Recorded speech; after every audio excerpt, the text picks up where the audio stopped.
ये तो दुर्भाग्यजनक।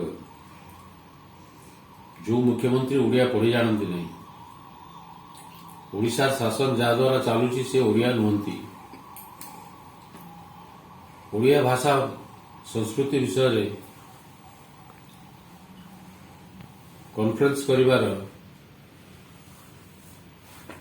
ये गोटे प्रहसन एवं ओडिशा तो खाली ओडिया भाषा नहीं, ओडिशा रे सांताली भाषा अच्छी जाको राज्य सरकार केंद्र सरकार मान्यता देइछन्ति सरकारी भाषा हिसाब से भाषा कुआडे गला ता बाबद किसी कार्यक्रम लिया जाउनी। ओडिशा रे कोशली भाषा अच्छी, राज्य सरकार निजे सुपारिश करछन्ति ताकू सरकारी भाषार मान्यता देवा संविधान संशोधन करने